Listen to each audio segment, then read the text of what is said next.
Sure, I'll be honored to.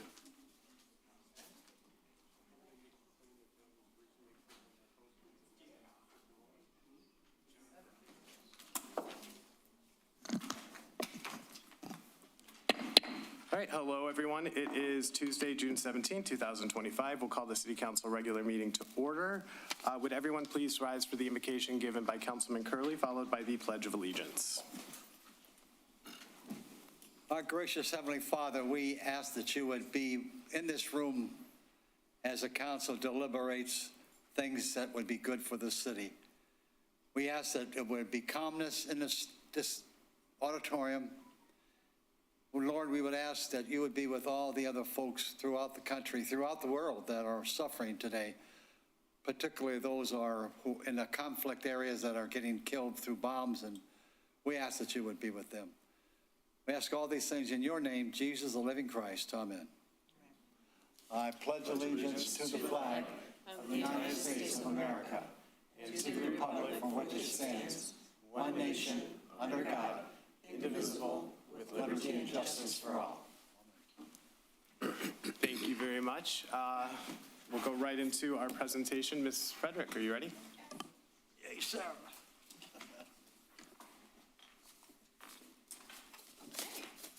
All right, good evening, everyone. My name is Sarah Frederick, and I am the Deputy Director for the Recreation Authority in Roseville and Eastpointe.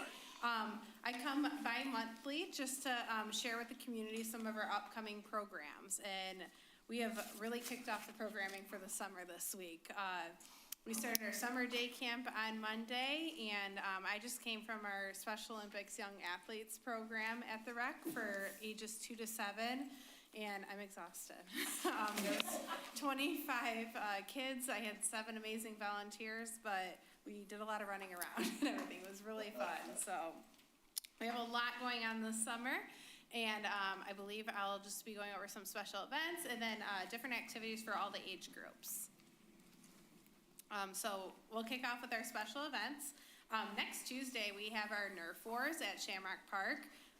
Pre-registration is required for that one. I do believe we have a ton of space left for that one, so you just head online to register for that. It's pretty low cost. I think it's like $5 a resident to participate in that. Our next event is Pride in the Park on Thursday, July 11th at Veterans Memorial Park in Roseville. And then we're doing our first movie in the park on Tuesday, July 15th at Spindler Park near the sledding hill, and we'll be showing Wicked. And then to end the summer, we're doing our flagship event, Rockin' Summer Night, on Thursday, August 7th at Kennedy Park, where the Jerry Ross Band will be performing. And then also, I believe we are having the Memorial Day Parade Committee there as well with the dunk take again this year as a fundraiser for the parade. So I know some of these fine people up here were on the dunk take if you so want to dunk them again. So. All right, and then our adaptive programs. We're really trying to grow these programs at the rec and everything. They're catered towards our individuals with special needs. We have monthly yoga. It's been a big hit and everything. It goes every month, so our next session starts July 8th. We have our Special Creations Craft Club. We were gonna have one tomorrow. We didn't get anyone to sign up for it, so we hope to get more sign up on July 16th. We have our Dance Without Limits that starts June 28th, and then we're having a Hawaiian dance party on July 24th. And then our big event that we have that is a big hit, crowd pleaser is our Melody Mondays. We do karaoke. That's going to be on June 23rd and July 28th. I have a good group of 6 followers that come each week or each session for that, so we're hoping to continue to grow that. But it's definitely geared towards ages like 13 plus for these programs. And then Youth Teen Enrichment, we have a couple different workshops that we have. We have an origami, a caricature, and a finance and flavor class. And then Summer Break with Rare is a new program that we were hosting in partnership with Live Life Church out here in Eastpointe to bring a kind of like a summer camp experience out here in Eastpointe for our community. It is, it's offered the week of camp that we don't have at the rec center, and we're almost full, so we do have a few spots left on that. And it is just daily registration for it, but it's from June 30th to July 3rd that week. And then we got a lot of sports. A lot of sports have already started for the summer. We're doing soccer, baseball, and basketball this summer. But these are the ones that are still open for registration. We got our tennis lessons, intro to cheer is new, tumbling, summer dance mix in our hoop class. And for adults, because adults can have fun too, we have a voiceovers class that's usually a pretty big hit. Create your own ribbon book, and then it's kind of more arts and crafts class. And then our drop-in fitness, we do Zumba, Kangoo jumps, which is kind of, I don't even know how to describe it, but it's kind of like a moon shoe type of thing that you put on your boots and shoes and you jump around, and it's an exercise. It's really cool. And then Zumba Gold on Thursdays in the morning. And then we also do tennis lessons for adults as well, and then a dance. And then our newest program is Tumble Fit for beginners. So those of you who are interested in light gymnastics or did it as a kid and want to get back involved in it, we have a lot of adults that are interested in that. So we are offering that, and that starts June 24th next week. And then for our seniors, we got a couple trips coming up that they have, and they have a ton of drop-in programs, so I highly suggest going onto our website and seeing all the activities they do during the daytime and what trips they have coming up for the season. And that's pretty much it of what's going on. Like I said, visit our website, check us out on Facebook. We're posting daily of things that are coming up and registration deadlines so that we make sure that all our programs get filled and you guys can participate in them. Any questions? Thank you very much. Thank you. No questions, but folks, Sarah had a rough day. And I'm not saying you always have a rough day when you're dealing with kids, but today was different. She hasn't eaten yet, so I would think that we ought to have her go with a great round of applause for all the work she does. Here. Moving on to approval of the agenda, I would request if council would entertain moving item A under new business, the proclamation, just to right after the approval of the agenda. I'll support that. Go ahead. Okay, well, I guess that was a motion then, and support. Please call the roll. I think I heard Councilmember Shadlick. So Mayor Kleinfeld? Sure. Councilmember Shadlick? Yes. Councilmember Baker? Yes. Councilmember Curley? Yes? Councilmember DeMonico? Yes. Thank you. All right, we'll move right into the Juneteenth proclamation then. I know typically we vote at the end of an agenda item. If council's okay with it, I figured we could just do the vote real quick, and then there's members from ACDC here that would like to speak. So would anyone like to make a motion? I'll move to approve the, oh, go ahead. I would move that we approve the proclamation for Juneteenth 2025 as presented. I'll second that. All right, any comments? Why are we voting for the proclamation? Or is that the voting to move it? Because I know typically we don't vote on proclamations. So I added this agenda item as a action item. Going through the kind of like history of the proclamations and resolutions, they used to all be voted on at some point.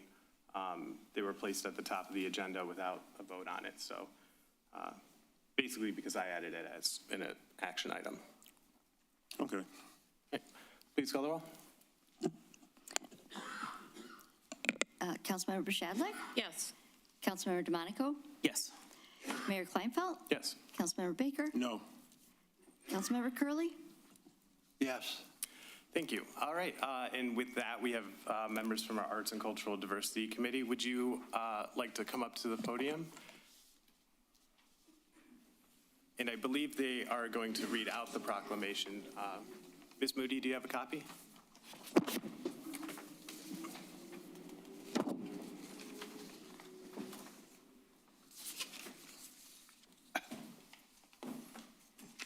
Good evening, Mayor and Council.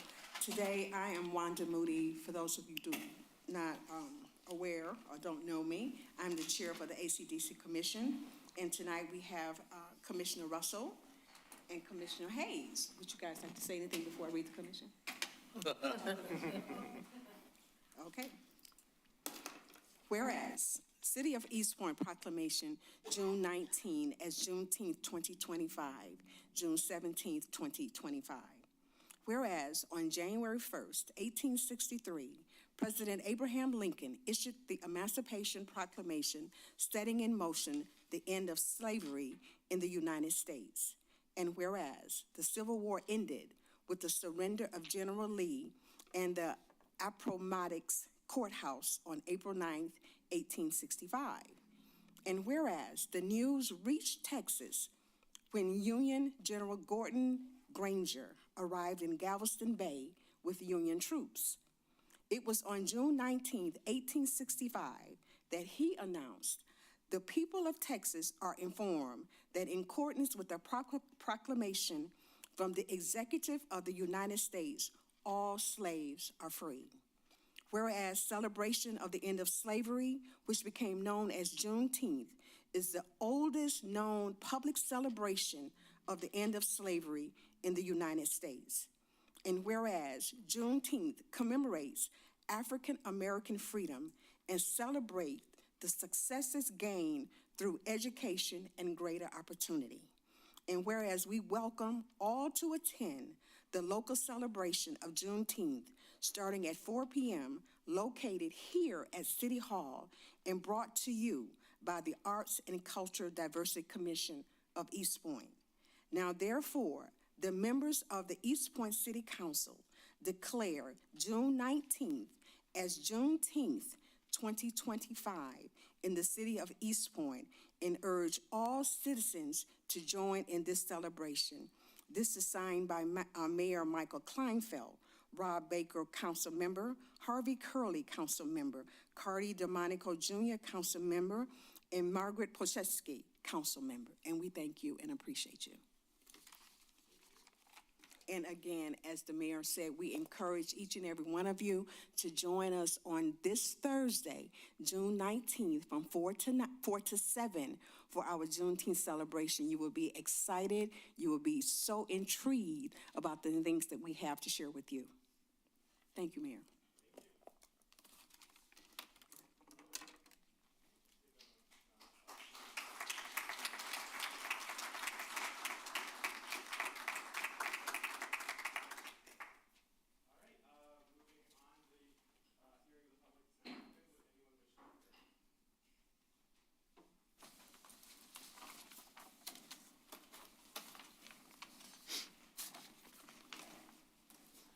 John DeHunt, Eastpointe resident. I only have one thing to say this evening, and that is to inform the community that the Planning Commission is getting ready to undertake its master plan. So I encourage all residents who actually want to give some feedback, constructive feedback and assistance, to attend the visioning sessions that will be coming in the future and to get involved, as opposed to jumping on Facebook and complaining about everything that you don't like. How about you become part of the process? This doesn't fix tomorrow. It thinks about 20, 30, and 40 years down the road. So if you want to think about your community in the future, get involved. Thank you. Thank you. Anyone else wish to be heard? Anyone else? Go ahead.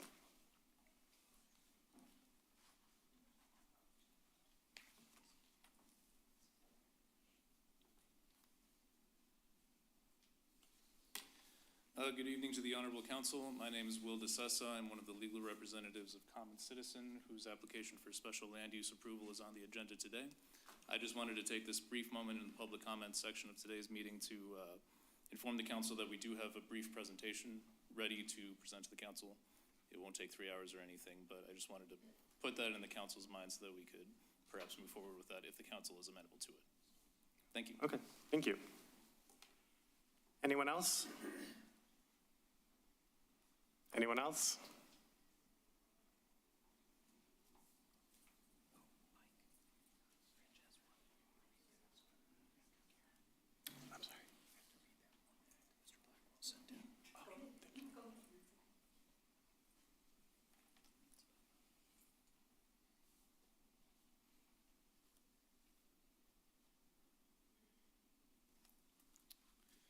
Good evening, good afternoon, good evening.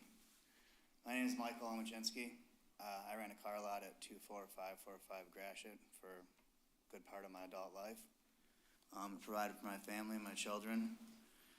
And Common Citizen approached me with a sweetheart deal, basically saying they're going to give me $1.8 million for my property so I could relocate and be closer to my family. I have 3 children that I have sole physical custody of, and they live with me, and I'd like to spend a lot more time with them. So based on that opportunity, I agreed. We had a contract. The contract was supposed to be executed November of 2024 with the balloon payment. That never happened. Instead, I had my dealer's license turned in, closed my business down on reliance of a closing date. And then instead of having a closing date, they deviated from the master plan, and they decided to force me into a land contract. So it was either take the land contract or basically get nothing. At this point, I turned in my dealer's license, no way to provide for my family, and now I have to start from scratch again. With that being said, I had a lot of good memories there, and it looks like I would like to continue there again and reopen my business so I could provide for my family like I did. That would be impossible to do with a dispensary next to me. I don't have enough parking, and I'm sure you're all familiar with the community, Michigan, dispensaries. There's a lot of traffic, safety hazards. Me having a car dealership and test drives, going in and out day in, day out, when they're relying on maybe 7 parking lots for people that are buying marijuana from them, how is that feasible? So it's going to overflow into my property. It's going to turn me into a gridlock. There's going to be cars stopping at Bell and Gratiot and the neighborhood and all that. Not to mention, the master plan they submitted, based on the last YouTube video that they had, said if they deviated from the whole plan in any way at all, it's null and void. That's their own wording. That is exactly what you said. Right on video. And not to mention all that, it's not even possible what they're trying to do. It shouldn't be allowed. It shouldn't be up for discussion. No one has gotten paid on these properties that they're claiming they're buying. They hone money over like a carrot, and they deviate from their plans. They don't follow through with anything they're going to do at all. There's no way you can have a dispensary with no parking. I can't run a business next to a dispensary when I already have limited parking. So basically what they're doing is they're going to say, we're going to buy this, we're going to submit this to the city. We're going to buy this large piece of property, the whole thing. We're going to beautify it. We're going to make it beautiful. We're going to pay this taxes to the city. We're going to do all these things to the city. But then last minute, in the 12th hour, we're going to just chop that in half, and we're going to give you guys half the taxes. And we're not going to beautify the city. We're going to destroy a family business that I personally created from day one and worked very hard for and helped the community. I was a pillar of the community. I get people that had bad credit into cars. So they You have get 30 to work. seconds. So their new plan is halving the property. And at that there's no deal there. There's no possibility. You can't just take a plan and submit it and cut it in half. It's a safety hazard to the community. So I would just like you to think about that. Thank you. Thank you. Anyone else?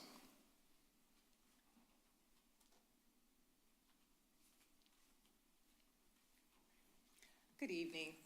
My name is Chandra McMillian. I'm with Better Life Church. I have a letter. I'm not sure if I have time to read it all, but I can share it and it can be passed. It says, this communication is to share our desire to learn of any additional requirements in advance of the July 1st City Council meeting, as well as to express our preparedness for the annual Better Life Church fireworks. We wanted to please note the following, that Pastor Gabriel Alexander's vision for Better Life Church, that fireworks has been to, all of his vision has been met each time. Church members, surrounding residents, and their guests have enjoyed a beautiful evening as community. The evening has simply entailed the availability of prayer for those who are interested, a few food trucks for refreshment, Christian music, and the display of consumer-grade fireworks just after dusk. Better Life Church volunteers provide great hospitality and ensure that the park remains in the same condition as it was before the event. Our pastor pays for all of the elements of this so that there can be a beautiful service to the community. The insurance company for Better Life Church is on standby to support the liability insurance provisions and will be paid upon approval of the City Council. All food trucks will be provided and permitted in advance. The prayer tent will be approved and permitted in advance. So I just would like to express our continued appreciation for the due diligence required by everyone named above to review and assess our plan. Even greater detail was provided with this year's application and site plan. We look forward to, I personally look forward to answering any questions you may have, and that will be presented July 1st during the City Council meeting. Thank you in advance for your consideration. Thank you. Thank you. And do I give the letter to? You could set it on the Okay. end there. Thank you. Good evening. My name is Ronald Sman. I'm the attorney for the owner of the property at 24545 Gratiot. You just heard Mike Omick speak a few minutes ago. Let me just ask you a question. Is this the proper time to talk about this? Because I think we're later on in the agenda. This is the hearing of the public, so anyone can get up during this time. They have 3 minutes to speak about anything they. But we are on the agenda for later on to talk about this topic, right? Correct. All right. So if that's the case, can I just wait till then to talk when everybody else is talking about it? Yes, that's fine with me. Okay, thank you. Just wanted to make sure. All right. Anyone else?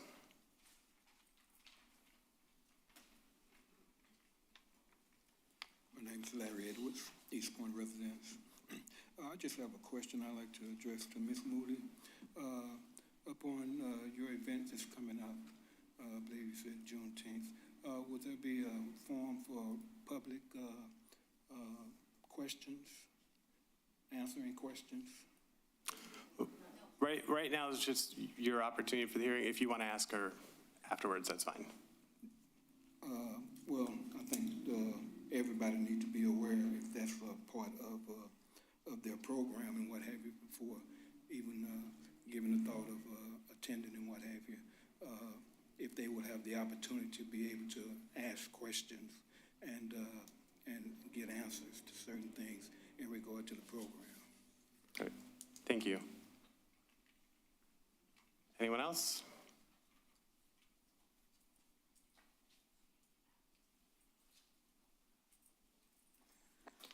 Karen Morangian, Eastpointe resident. So I'm going to ask that the council does not allow the special permit for the fireworks at the church. Before the meeting, I did everything I could to make sure everyone seated has a copy of this. On the front side, it says, "When fireworks fly, animals die." Some of you, I gave this to you at the Gratiot Cruise. On the back side, it reads, "Fireworks terrify cats, dogs, and wildlife. Did you know? During fireworks displays, dogs have jumped fences, broken chains, torn through screens, run into traffic, and even leapt through glass doors in panic trying to escape the terrifying noises. Animal shelters become flooded with lost animals, some of whom never make it back home again. Many animals have more sensitive hearing than humans do. Firework explosions frighten birds into abandoning their nests and taking off at nighttime, causing them to crash into windows, trees, billboards, and other objects they can't see. And while trying to flee to safer areas, other animals, such as deer, have run onto roads where they can be hit or killed by vehicles and have even abandoned their young. Fireworks also release chemicals including lead, copper, lithium, and other toxins that pollute the water and air and cause lung damage. Exposure to metals used to give fireworks their vibrant colors can cause cardiovascular problems, liver and kidney damage, and cancer. Fireworks can be deeply disturbing to the elderly and to people with post-traumatic stress disorder and can aggravate the symptoms of those suffering from respiratory problems. PETA is asking people not to support firework displays and to protect their animal companions by keeping them indoors with the blinds closed and a fan or the television on to help drown out the frightening noises. If you witness someone setting off illegal fireworks, call the authorities right away. And to the best of my recollection, our ordinance states you cannot set fireworks off on public sidewalks or in the public streets. You have 30 seconds. You have to have permission from the owner of the property to set it off on private property. Now, with all that said, drone fireworks are definitely a much more safer option. There's no harm to any species whatsoever. Again, many of you have companion animals. I ask you to do this on the behalf of the animals. Thank you. Refuse the permit. Thank you. Thank you. Anyone else? All right, and I believe, Mr. Albright, you had one comment that you had to read into the record. I do. Thank you, Mayor, members of council. Yesterday, city administration received an email from an individual named Charles Blackwell, and it reads, quote, "Hello, pursuant to the American with Disability Act, I want the following public comment publicly read on my behalf at the June 17th City Council meeting. Good evening. Councilman DeMonico should be embarrassed to tell people he IT degree, considering the fact that the Eastpointe government website is very basic and below industry standards," unquote. Thank you. All right, and with that, the hearing of the public is closed. Approval of the minutes for the regular meeting minutes, June 3rd, 2025. Mr. Mayor, I would move to approve the minutes of the June 3rd, 2025 regular meeting. Support that. Please call the roll. Councilmember Curley, Yes? Councilmember DeMonico, Yes. Councilmember Baker, Yes. Mayor Kleinfeld, Yes. Councilmember Shadlick. Yes. All right, we have no scheduled hearings or unfinished business, so we'll move right into reports from administration. Ms. Doom. Thank you, Mr. Mayor. Can you hear me? Hi. I guess it's working. Can all of you hear me? Okay. I don't have a whole lot. Those of you who drive 9 Mile, you know that it is a total mess now on the northern side, almost impossible to get in and out. But they are ahead of schedule, working very quickly. So we're very hopeful that they get that project taken care of as fast as they can so our businesses can get back to doing what they do best, and that's providing for our community. I would like to also let you know that you've heard all the wonderful things that RARE's happening, all their events and whatnot and their classes. We have some events too. We have a summer concert series lineup, and these are the flyers that we have out in the lobby. It will show you that there are 6 concerts. I won't read them all to you, but I will let you know that the first one will be June 26th at Spindler Park from 6 to 8 p.m. It's the Shamrock Jazz Orchestra. And then in July, we'll go into Soundproof Band. That'll be at the library. I won't keep on going. There's so many wonderful things. Please take a flyer on your way out or give us a call. We'll be glad to share everything with you. We've got a lot of sponsors, which we're thrilled about. If you see the back of this page, we have many, many sponsors who are very interested in helping us and getting these concert series going, and they're all free. Just one other thing, we've had a lot of emails and a lot of phone calls about our garbage pickup, priority waste. No what? Oh, okay, thank you, appreciate that. So we've had a lot of questions and some concerns about priority waste. They're not picking up our recycling, they're not picking up, I'm trying to think what the other is. Yard waste. Yard waste, thank you. And so our Public Works Director has been in constant contact with them. There's obviously some serious miscommunication going on because the supervisor advised our Public Works Director that yes, indeed, it had been picked up, even showed a map where their drivers had been, and our DPW Director has gone out, reviewed all of it, and just working with him to have them understand that, yes, they did miss it, and yes, they have to come back. So we'll be keeping a really close eye on it. We know that people are very unhappy. No one needs to have that sit outside for days on end, which is what's happened. It's all over the weekend, and now it's Tuesday. So just know that our Public Works Director he's not backing down from this. He wants them to get out there. He wants them to pick up all the yard waste and the recycling and get moving on it right now. Otherwise, we'll be having a meeting very shortly. We'll be discussing them violating their contract. We really would rather they pick up the trash. So all of you who are listening or you've got lots of things outside your home, know that we are working on it very diligently. We've not forgotten about it. We're no happier than you are. And that's all I have. Thank you. And I would just request maybe in the next update from administration, if we could, I'm sure you guys are tracking which routes are missing it. Oh, yeah. But I just want to stay informed, kind of like, how often it's happening, because Right. I do think we need to address the contract if they're skipping it, so. Any questions for Ms. Doom? I have one quick question. Do we have that flyer available on our website so that individuals can see Yes. that? Because I know there Yes. were many people asking about it. Yes, so. Ian did tell me it is on in our website. It is, The okay. city's website, all of these. Well, I guess while I have the floor, we do have another concert coming up in July, towards the end, August, 2 in August and 1 in September. So there are a lot of concerts coming up. And we want people to just join us. And we'll make sure, thank you to our resident out there who said this wasn't on the backside. It's very important that we recognize our sponsors and thank them for funding this so that our community can have a great time, families, kids, and there's no cost. All right. Any other questions? Moving on to our Finance Director, Mr. Blum. Yes, Mayor and Council.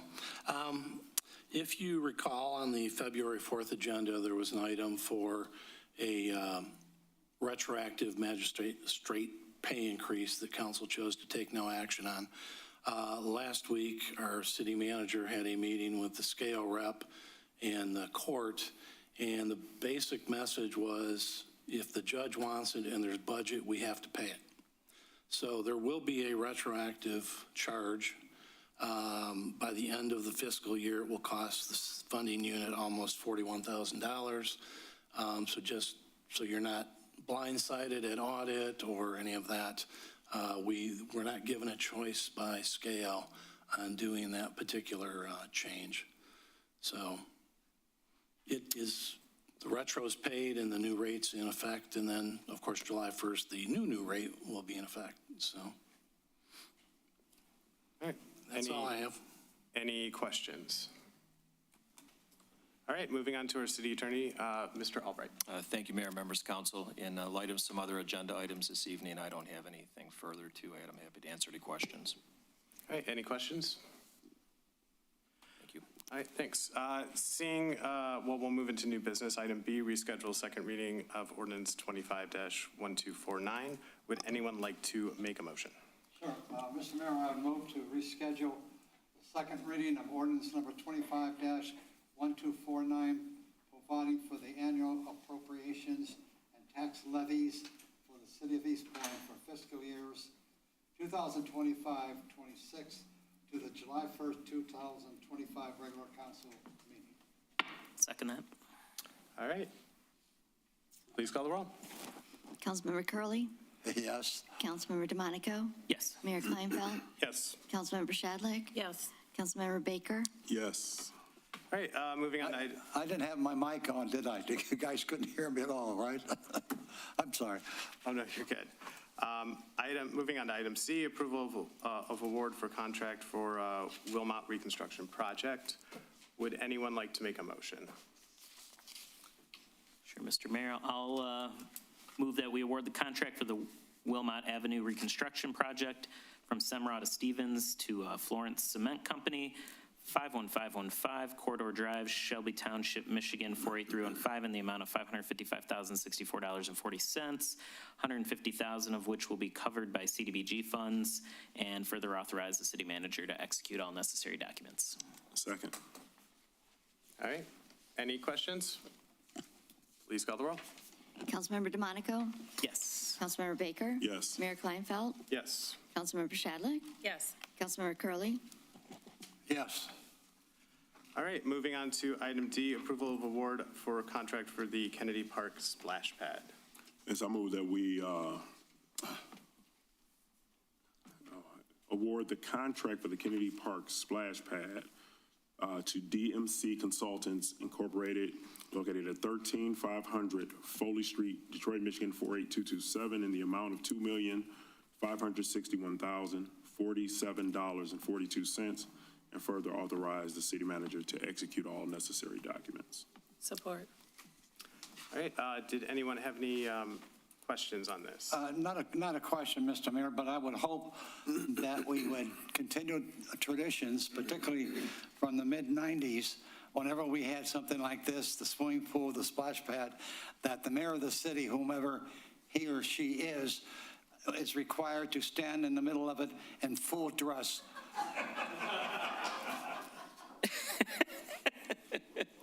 I've heard of this too. Yeah, I've heard of this tradition. There you go. You know, and I'm doing the dunk tank again too. A lot of the mayoral duties involve getting in water. Yes. Fine, how about I'll do that one with you if you do the splash, or the dunk tank again. I'll do it. All right, please call the roll. Councilmember Baker, Yes. Councilmember Shadlick, Yes. Mayor Kleinfeld, Yes. Councilmember Curley, Yes. Councilmember DeMonico. Yeah, happily vote yes. All right, thank you. I'll move on to item E, approval of community energy management agreement with the Department of Environment, Great Lakes, and Energy. Would anyone like to make a motion? Mr. Mayor, I would move to approve the Community Energy Management Grant Agreement with Michigan Department of Environmental, Great Lakes, and Energy in the amount of $100,000, and further authorize the city manager to sign all necessary documents. I'll support that. All right. Please call the roll. Councilmember Curley. Yes. Councilmember DeMonico. Yes. Councilmember Shadlick. Yes. Councilmember Baker. Yes. Mayor Kleinfeld. Yes. Mr. Mayor, if I could just make one general comment, I hope that we, also for the new police court building, of course, I know we've said in the past, but just want to say again that we look at energy efficiency for that as we plan that building. Thank you. Moving on to item F, approve the recommendation from the Planning Commission to deny the modified special land use for 24545. I guess if council doesn't mind, I know there's a representative here who says they have a presentation. I guess I'd like to start off recognizing you. How long is the presentation? How long? You said seven. All right. 7 to 10. So if council doesn't mind, if you'd like to, yeah. Do you want to step up to the podium then? Yeah, please. Thank you.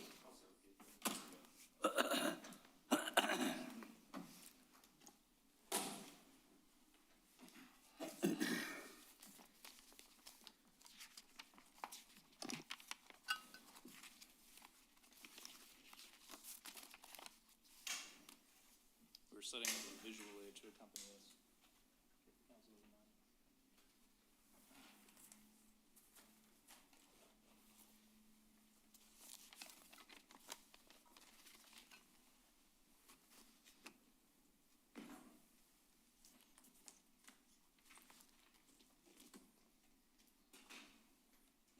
Thanks, Harold.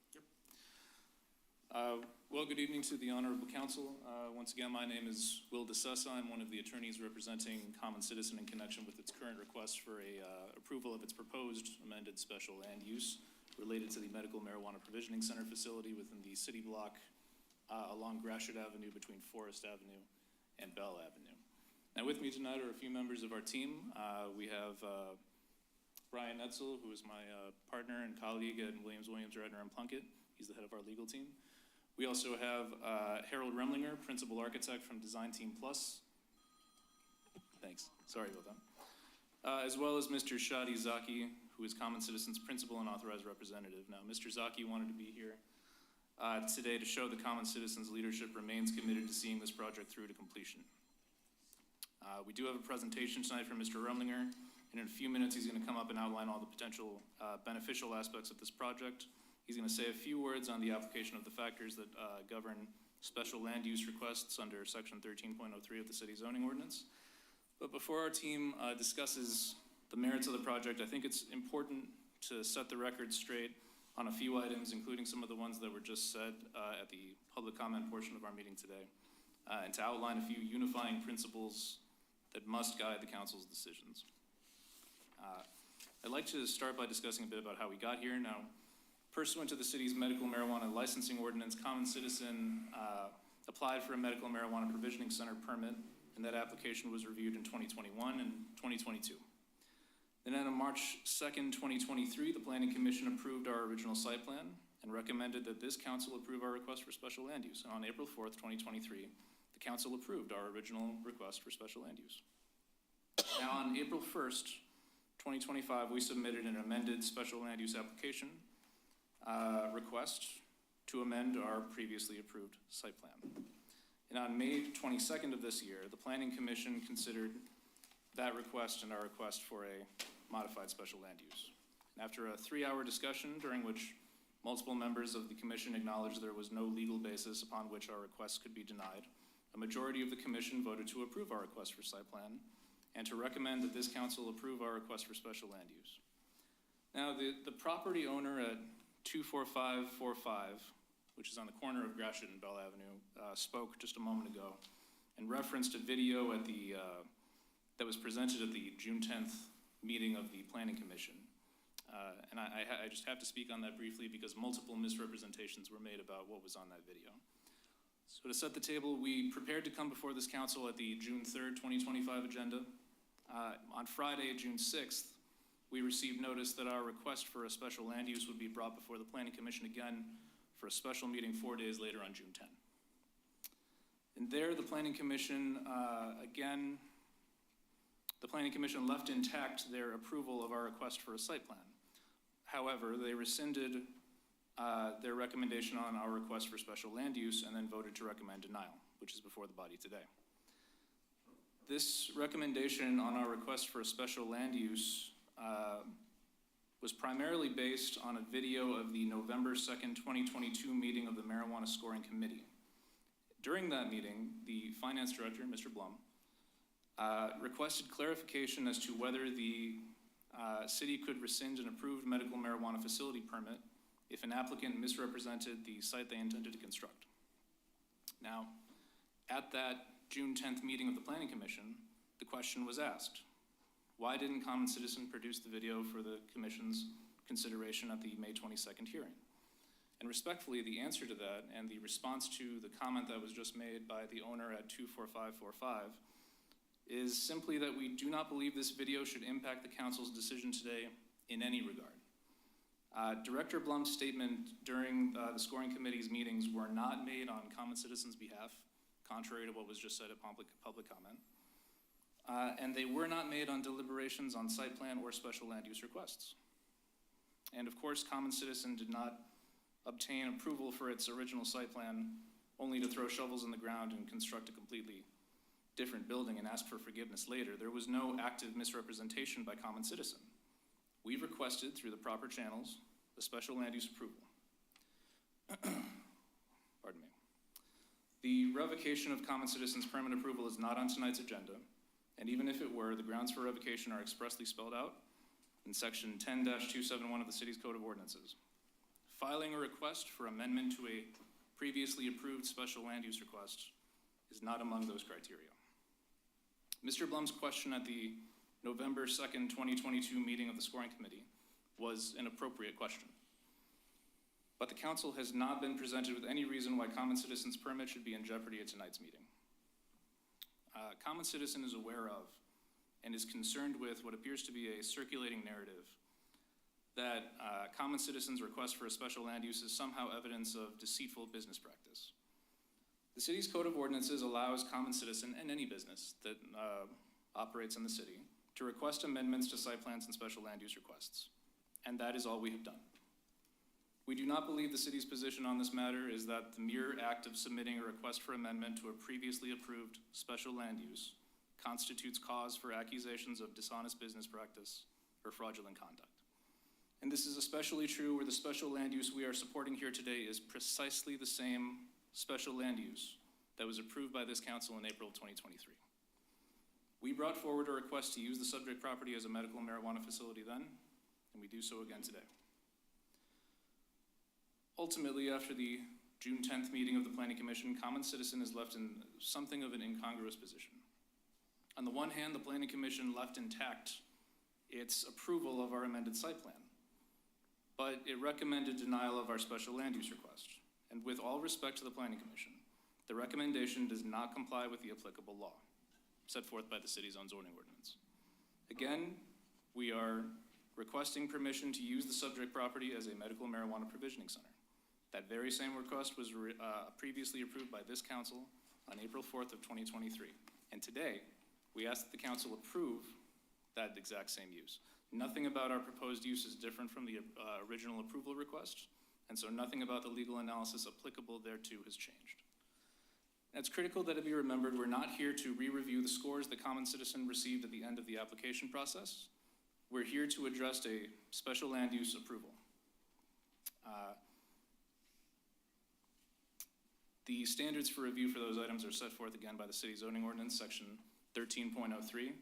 Those factors include whether the proposed use is compatible with adjacent uses and an improvement to the community, whether it is consistent with the master plan, the service by essential public facilities, the impact on pedestrian and vehicle traffic, the prevention of nuisances, and consistency with the zoning ordinance.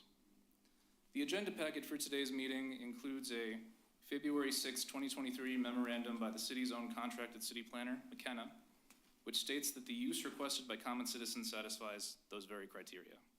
And indeed, multiple factors that must be considered by the council today are also factors that the Planning Commission considers when reviewing requests for site plan approval, which we have once again received. We're conscious of the city's ultimate concern, which is the interests of its citizens. And Common Citizens' proposed site here today serves those interests by removing and renovating dilapidated, blighted structures from the front of one of the city's most major thoroughfares and creating a new, modern front for the community to enjoy. We stand ready to begin construction and remove the long vacant buildings from the face of this city. All that is left is for this council to give us the go-ahead.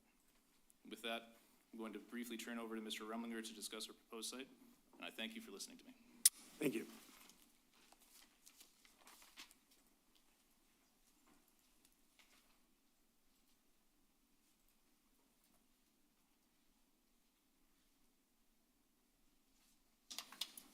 Good evening, Harold Rumlinger, Design Team Plus Principal Architect for the project. A couple of things I want to point out immediately with what I have up here on the board is, on the left is the original plan that we had presented.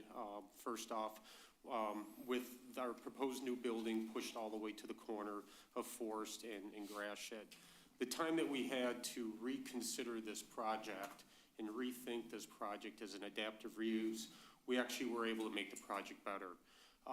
First off, we are actually pushing the building or reusing a building that is center on the block between Bell and Forest, allowing us to provide a 62-foot buffer with our parking lot and landscaping at the corner at Bell and Forest.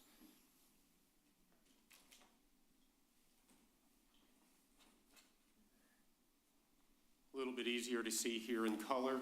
But as you can see, we have a full landscape buffer zone that is directly across or adjacent to Forest Street. We also have a new landscape buffer that is adjacent to the Gratiot Avenue. Our building is the gray building that's located in the center. This allows for more safety, meeting the requirements for special land use. Mr. Mayor, if I may, the public is not able to see the displays. If they could please move it closer to the podium. Oh, thank you.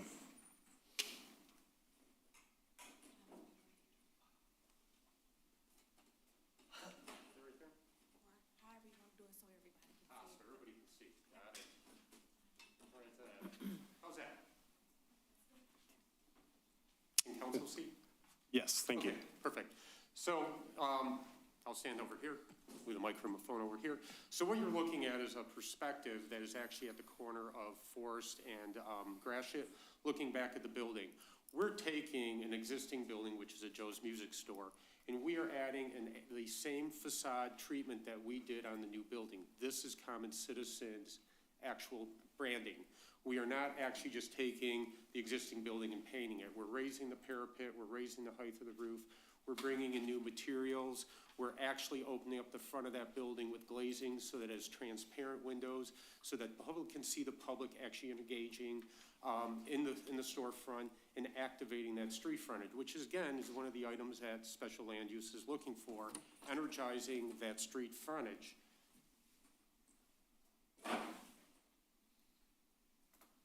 From a safety's point, there used to be a building that was right at this corner where our little screen wall is.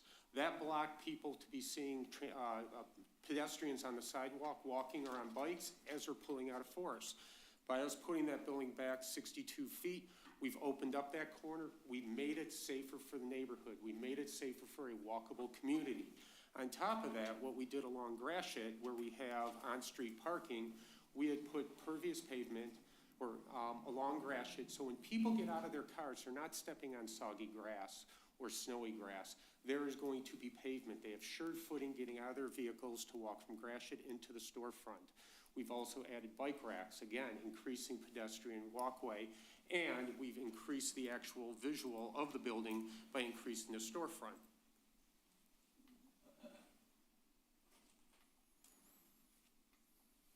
It did not stop there, but we also then created more landscape beds between the alley and Forest. What you're looking at is a cross where there are 6-foot-high dumpster wall, which is a brick wall painted white matching the building, as well as you're seeing the landscaping that's beautifying Forest where the neighborhood will be pulling in on a daily basis and leaving on a daily basis.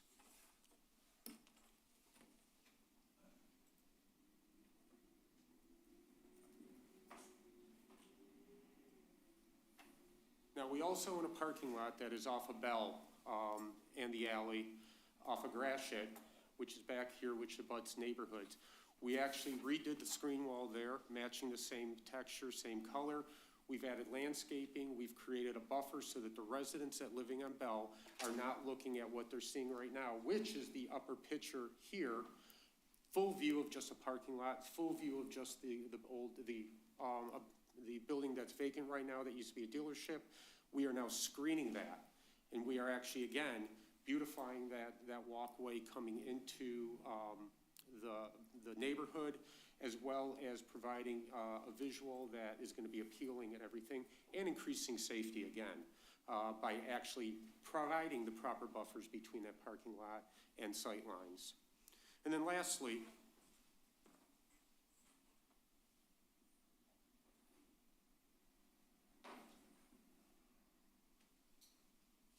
with the additional of opening up the storefront, as you can see, Joe's Music is up here, very little glass block windows, no visual to the street frontage.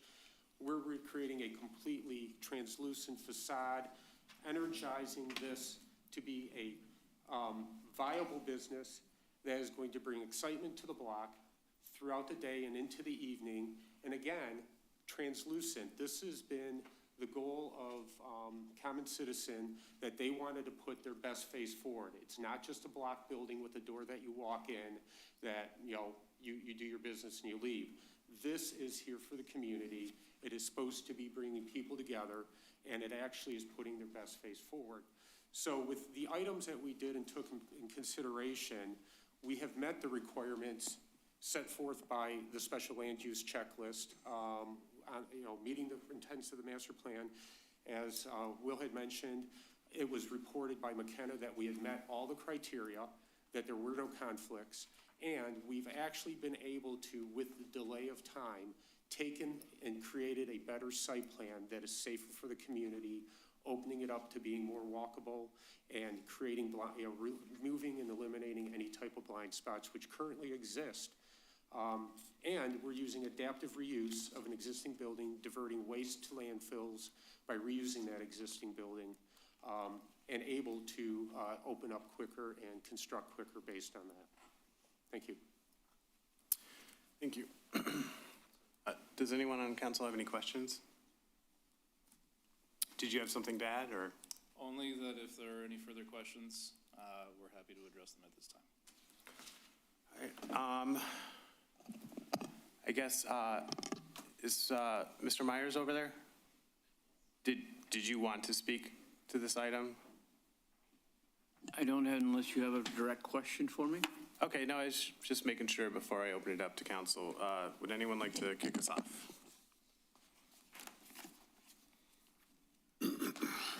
I guess, Mr. Mayor, the biggest item to me is, I guess, this special land use is a lot different than any other special land use, as in this is a competitive license for recreational marijuana or medical marijuana previously, of course. Other licenses are not, and we awarded according to plans from before. So to me, I guess, changing that original plan to this plan now,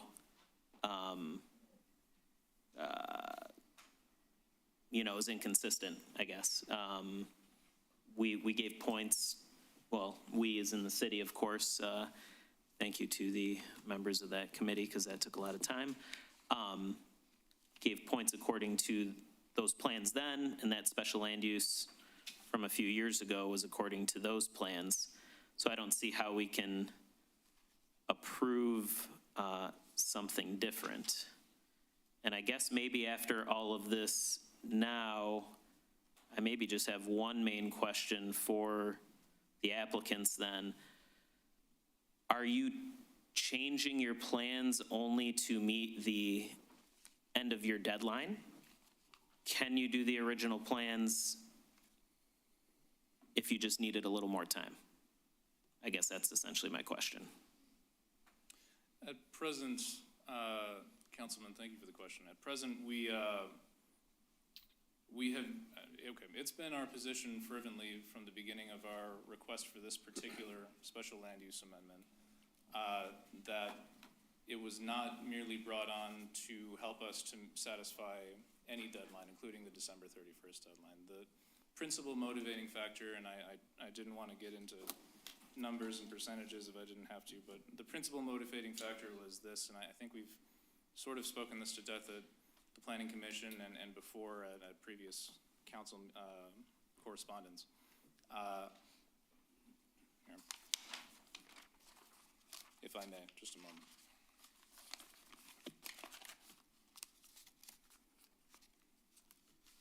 Right. So after April 4th, 2023, when the council originally approved the special land use request, at that point, that's when we start to feel the effects of the market putting pressure on this project. So again, just to throw out a few numbers, in December 2021, when the initial permit process was just getting off the ground, medical marijuana product sales comprised about 24.4% of the sales in Michigan. Now that was a declining but still respectable portion of the market, right? But by April 2023, when we were initially approved to move forward by the city council, in that time, that number had already fallen to 3.3% of the full market.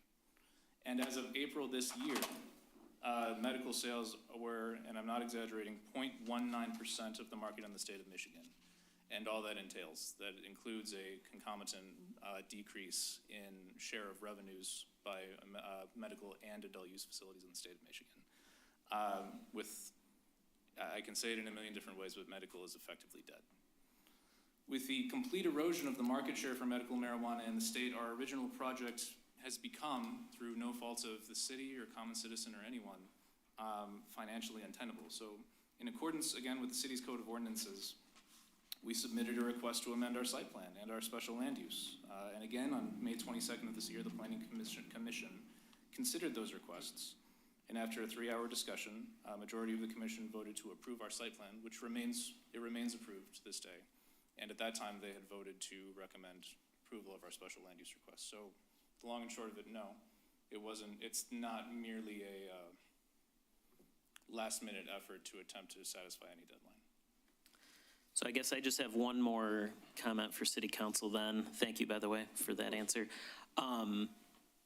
About this, I guess the way we went about this is just, since we were rolling over the medical to recreational licenses, I guess I would essentially assume that all of the promises and plans go along with that. I guess if maybe we would have redone the whole thing, anybody could submit anything, a plan like they're talking about now, and then the committee would have awarded the licenses according to those plans at that time. But since we just made the medical license recreational, to me, I guess at least, the plans kind of go along with that as accepting that license, I guess, is essentially where I'm at, I guess, with this. May I speak to that just momentarily, if it's amenable? Sure, quickly. Of course, I'm so sorry. I know no one's ever accused me of being brief, right? Look, the standard is set forth by section 10-271 of the medical marijuana licensing ordinance. That's the standards by which medical marijuana permits can be revoked by this body. Now, again, what's on the agenda today is not in any respect a revocation of common citizens' approvals for permits of a medical marijuana facility, but just for the record, the standards set forth by the city's licensing ordinance for any revocation on any grounds are fraud or misrepresentation contained in the permit application, knowing violation of the Article 10 of the city's Code of Ordinances, or any Code of Ordinance violation, or zoning ordinance violation, loss of the permit holder's state medical marijuana license, failure of the applicant to obtain a state medical marijuana license, or if the medical marijuana facility is determined by the city council to have become a public nuisance. Now, one more citation. Section 13.07E of the zoning ordinance expressly allows the city council to consider amendments to approve special land uses. So with that in mind, I don't think it can reasonably be said that by the mere act of putting forward a request to amend our special land use that we've engaged in any kind of fraud. That would necessarily, the necessary corollary of that would be that anytime anyone submits an application for an amendment to a special land use, they are conceding that they engaged in some kind of dishonesty when they submitted their original site plan or special land use. And respectfully, I mean, again, this is brought about by market circumstances that were outside of common citizens' control. And let's say that, you know, everyone opens up, all three of the applicants. Well, so I'm going to pause you because I think at this point, I had some questions too, and I know you have more to say, but Yes, sir. I kind of want to stay on one item at a time. Following up on Mr. DeMonico's, and this is kind of getting into what you were just saying, the question he asked about it being the deadline, you indicated no, that it's more about the market for medical marijuana collapsed. Knowing that this process for this license, if you're open and operating by the end of December, will roll into a recreational license, I mean, does that play into it? I mean, knowing that that's sort of the license you're realistically looking at, is it possible to have the original scope of the plan? Our position on that is that no, it's simply not financially tenable. Okay. So I don't want to like jump in and without giving anyone an opportunity. Was there any other comments or questions you guys want to jump in with? I had one because I know there's a couple of members that were on the scoring committee, and I just would like to hear their position as to how they would have scored or would it have impacted their scoring if the site plan had been different originally versus what was submitted when they applied for medical. That's kind of where I'm sitting at. So if any members of that. Sure, I guess it'd be Randy and Kim, if you want to comment on that. Yeah, I'll start, I guess. Planning had asked me to attend their meeting. I wasn't able to, so I wrote them a letter. But this particular application was the only one that I gave a full 50 points on, 50 out of 50 for, I think it was category 5. It had to do with redevelopment and things like that. That's really what got them the license in the first place. They only were in third place by 16 points. I guarantee you they would have got 35 or less out of me with the current site plan that they're proposing. Part of what they promised was demolition of all the structures between Bell and Forest, permeable pavement throughout, ingress into the parking being mid-block instead of 2 of them near the road, new building with a minimum of 2 stories, new underground stormwater detention, and reducing impervious area from 97% to 73%. None of that's happening with the current proposal.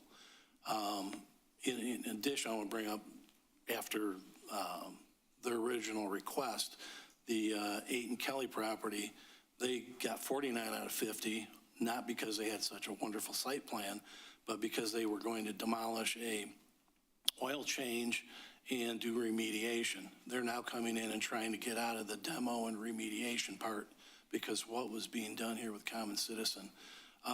In my opinion, these are bait and switch activities. of I'm promising you this, and now, well, hey, we really don't want to do it. And they would, I do not believe, depending on what Ms. Holman says, that they would have got the license in the first place if they had presented this proposal. Ms. Holman? Thank you, Mayor. I would agree with Mr. Blum. My scores were awarded on the amount of investment, but also that the change that was each applicant was promising for the area, the fact that this project was an entire block of buildings that were not being used, albeit because of this, and that they were going to abate any conditions. Same thing for Moses Roses and the other one at 21145 Gratiot, that they were demolishing buildings, that they were abating environmental issues that would cost money for other developments, any other development to come in. So to have the amount of investment lessened to more than half, and then none of the environmental issues being addressed, the retention, the permeable pavement. They mentioned something about Gratiot. I don't know if they have MDOT approval to put permeable pavement on Gratiot. That would be an interesting question, but no, my score would have been much lower. Hey, go ahead, or Councilman Curley. Thank you. Maybe you answered this question already, but we've got so much stuff that's being presented to us. The Planning Commission commended, the City Council recommended to that we would approve it on April of 2023, correct so far? And the applicant was granted a one-year extension in 2024 as construction had not started. I guess my question is why? Why not? Why didn't it start when you got the final approval? What was the delay? Were you hoping the council would change their mind and have something besides medical? Mr. Mayor, if I may, at the Planning Commission meeting, it was stated by the applicants that yes, they were waiting for recreational. Okay. I do have a response to that. So if I'm understanding correctly, Commissioner Curley, your question is, should we have simply begun construction on our site in 2023? Why not? Okay. I just want to make sure I'm understanding. Okay. Thank you. So what's the answer? Yes, sir. Again, at the June 10th meeting, let's note with this first. At the June 10th meeting, that very same question was presented to us. I think it was phrased, if you had started work back in 2022 and 2023, you've been progressing along, knowing the medical was going out and recreational was coming in. And the statement was made, I believe this was by Planning Commissioner Sasek. He said, and most likely things would be accommodated. And I think that really touches on it. Respectfully, the phrase, most likely things would be accommodated, is doing an immense amount of the heavy lifting there. So the suggestion is, we could have been done with the property if we just started construction in 2022 and 2023, right? But I believe it is still the case that none of the successful applicants are open to this day. No one started construction immediately after getting their initial approvals, and as I've stated a few times before the Planning Commission, the reason's due to the downturn in the market for medical marijuana over time. Again, when we first submitted our application for a medical permit, medical marijuana product sales comprised 24.4% of the market. And by April of 2023, when we first got our approval from this body, when we were initially approved to move forward by City Council, that number already fell to 3.3% of the full market across the state. And as of April of this year, medical sales were 0.19% of the market in the state of Michigan. For reference, in terms of revenue generated, Commissioner Curley, that means that when this process was just getting started, medical sales generated nearly $33 million. Adult use was at $135 million and some change. By April 2023, medical sales for the whole state were under $8 million, the whole state. That means that in the year and few months between the beginning of the application process and our original special land use approval, medical sales have evaporated to less than a third of their original glory. So to suggest that we or any of the successful applicants should have moved forward with construction right away after obtaining our initial approvals, it respectfully seems somewhat misinformed. Well, explain why I'm misinformed. So I mean, you're accusing me of being misinformed. Please explain that. well, it's not meant to be an accusation. You just said that. Respectfully, I believe that the notion that we could have and should have moved forward with our construction is, let me choose a better word, with all respect, Councilman, not in keeping with the reality facing Common Citizen or any of the successful applicants due to market conditions that were outside of Common Citizen's or the city's control. Again, so every one of the successful applicants had seen that moving forward with construction on the hope that most likely, to use the words, adult use licensure will become available in the future is financially untenable. And more than that, at least in Common Citizen's case, it would have opened the company up to legal turmoil because Common Citizen has a fiduciary responsibility to its shareholders. It cannot be suggested that by April 2023, after having seen how the viability of medical marijuana facilities was devastated, any of the successful applicants could have simply moved forward with construction hoping that the city would eventually approve adult use marijuana establishments. And they did eventually. You did eventually. We're grateful for it. But in April 2023, we did not know. Okay. Just, if I might, Mayor, excuse me. When you first applied for the license, you thought you were going to make a ton of money.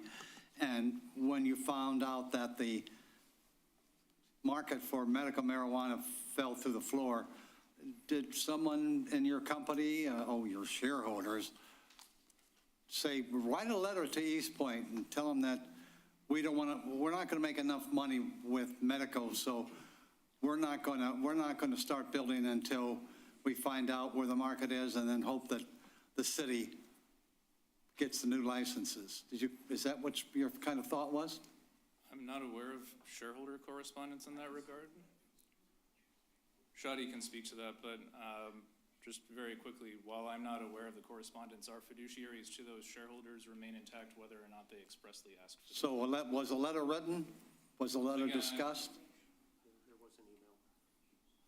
Shadi, could you speak to that? Thank you, Shadi.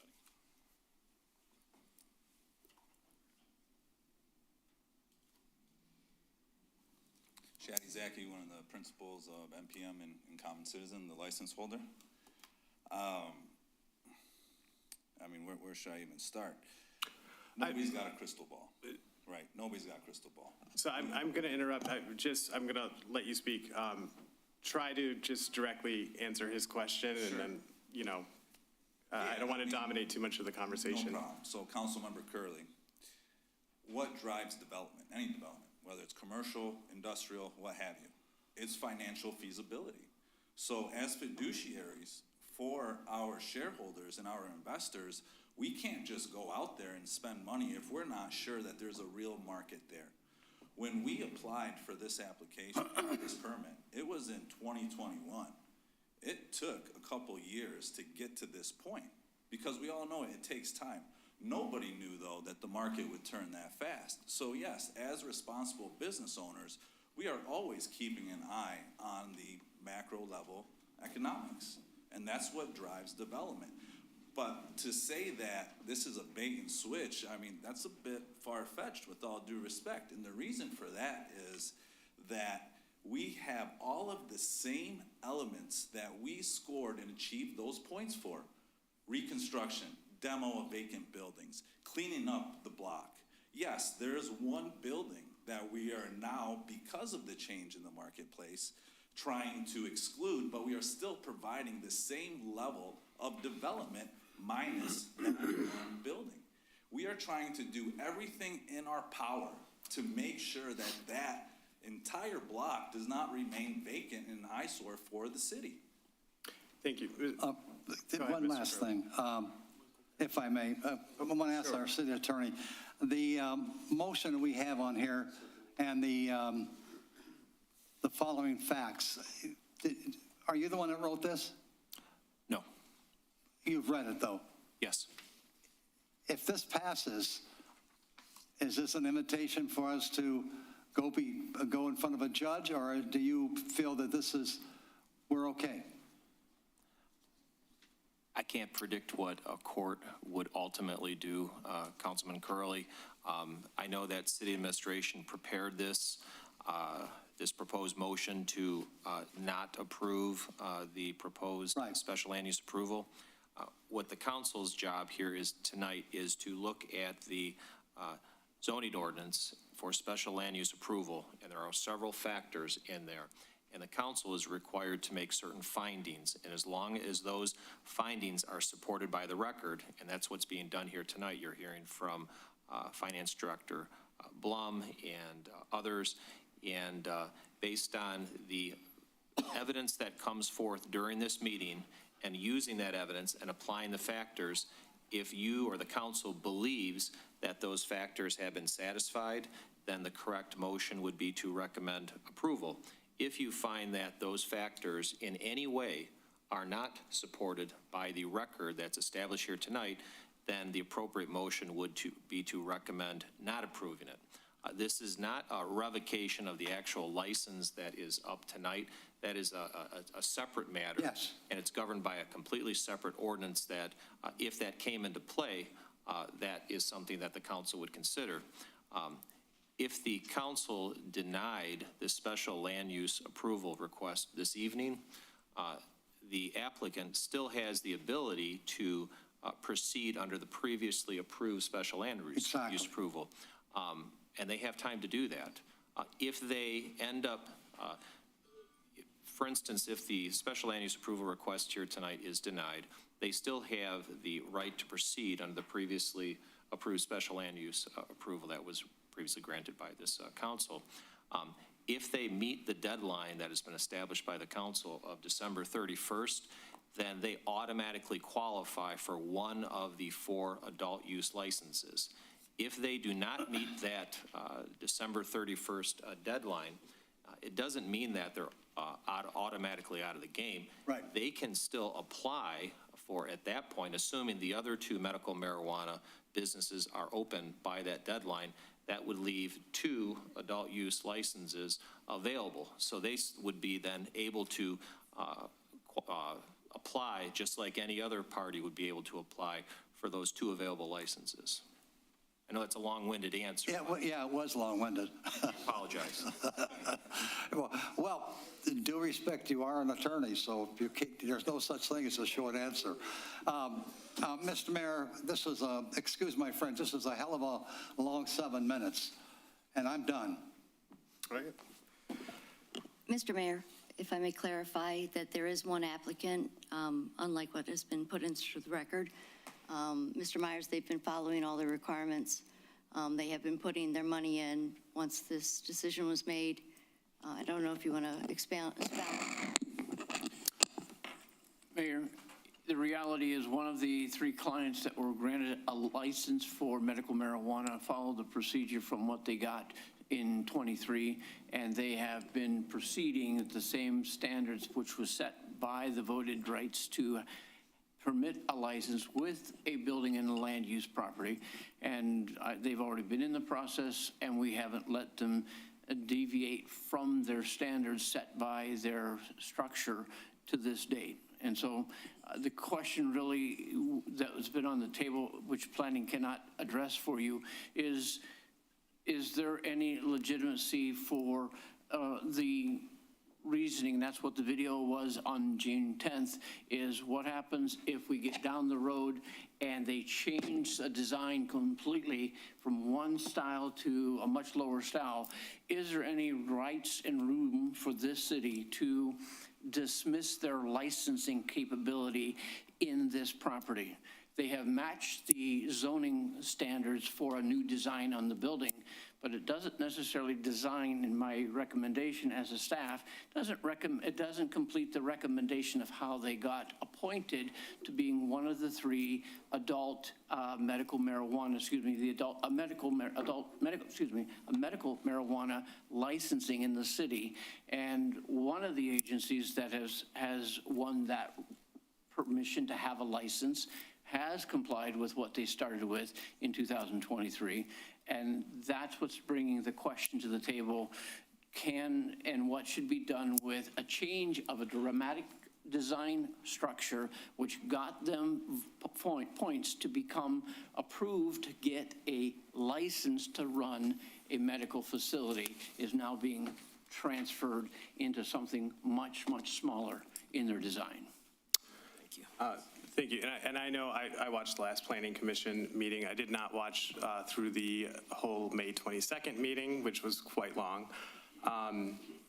So I'm going to kind of go back to what Councilman DeMonico was raising, which I think is the real issue that I see. So Councilman DeMonico, you expressed that the way that you read these ordinances, you think the special land use is tied to essentially the license, the plans that they had presented. Sure. And I did see the video. I know the comments about Attorney Albright speaking at a meeting. Frankly, I don't think that has any bearing on what we're doing here today. But I've looked at these two ordinances, and I think, frankly, I think the city kind of made a mistake in the way it was drafted. I don't think that we really tied the license to the special land use the way that we should have. Because I agree with some of the frustrations that planning has expressed, and I think I've heard here today, is that, there was a large pitch on improvements that kind of get you the license, and I understand that there's market issues that occurred, but essentially the city feels, a little bit gypped that we didn't get sort of what we were expecting. So that said, the thing that I struggle with is I look at the May 22nd meeting where the Planning Commission initially made a motion to recommend approval of the special land use, making findings that it was in compliance with the master plan and so forth. And then subsequently at the June meeting, reversed that, but as far as I can tell, there was no new information presented that goes to the actual findings. There was a lot of discussion, I think, on the frustrations and disappointments and representations that might have been made by the applicant. But that's where I'm at, where I'm looking at this and I'm thinking what is in front of us today is that we have to evaluate whether or not this fits the factors that are laid out, which I think it's 6 paragraphs in the ordinance for special land use. I mean, I don't like it, but as far as I see it, I think they satisfy it. I think that the decision made on May 22nd, I just don't see any information presented after that that convinces me to make the opposite findings. That's where I'm at. Kind of struggling with it, but I'd like to hear what council thinks. I guess I could go first. I think there's the whole set of items for a special land use, right? And I guess I'm looking at it at a higher level that there really is, I mean, if there wasn't like wiggle room, I guess, or like discussion, there'd be no point to even bring it in front of the Planning Commission to have this whole process. So I think, and they're making a recommendation to us. Initially they made the one recommendation, and of course a planning commissioner said, I want to change my recommendation. We can do the same thing with various votes.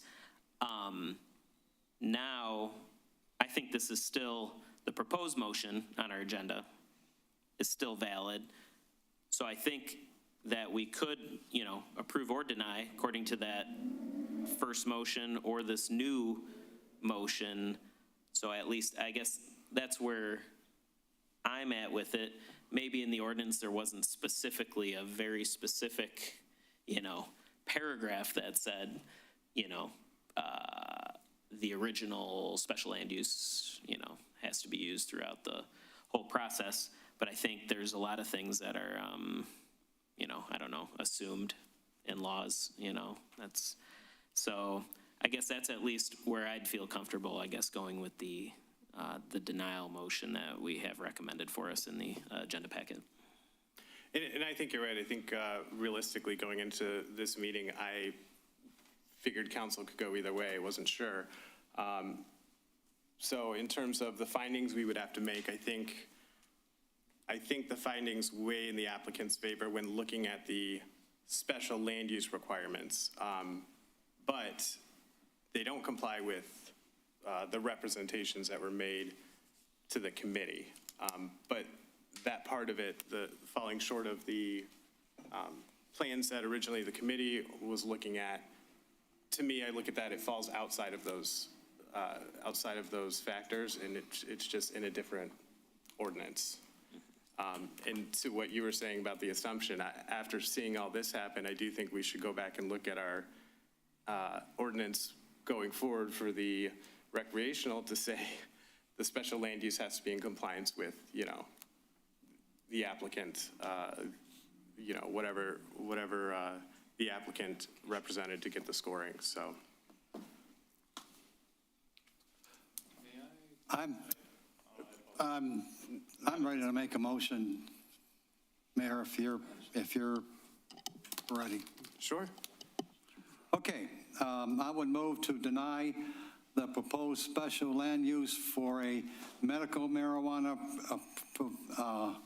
provisioning center at 24545 Gratiot, parcel ID 02-14-30-251-086 -069-070-071 and -035. Now, do you want me to read that based on the two findings? Do you want me to read that into the record as well? Yes, I think that should be. Based upon the following findings of fact. The project is not harmonious with the master plan nor an improvement to the community that warrants special land use approval because the proposed modification of the special land use from the plan that was proposed on March 2nd, 2023 would result in a project that is ineligible to receive a license for a marijuana establishment per the proceeding of the City Medical Marijuana Application Committee meeting of November 2nd, 2022. Number two, the proposed modification of the special land use reduces the project's compatibility with adjacent uses and the degree to which the project would be an improvement to the community based on the removal of the demolition, site remediation, and redevelopment of the parcel at 24545 Gratiot from the project scope. All right, thank you. Is there a second? I'll second that. And just, City Manager Doom pointed out to me, I think one of the numbers you read off, Councilman Curley, was transposed to the first parcel ID. Can you read off the first parcel ID number again? Oh, you mean the parcel IDs? Yeah, just of 02-14-30 -251-068-069 070 071 035. Perfect, thank you. Respectfully, would the council I second that. one final statement from me? Oh, hold on a second. Motion No, second. there's a motion on the floor.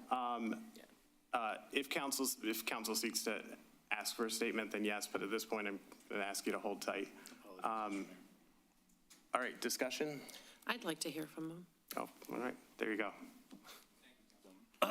Very quickly, I just want to make a few final points. So the market conditions that we faced are going to face any of the applicants that's successful or the ones that are about to be, there is an opportunity for a fourth applicant to be brought in under the adult use ordinance.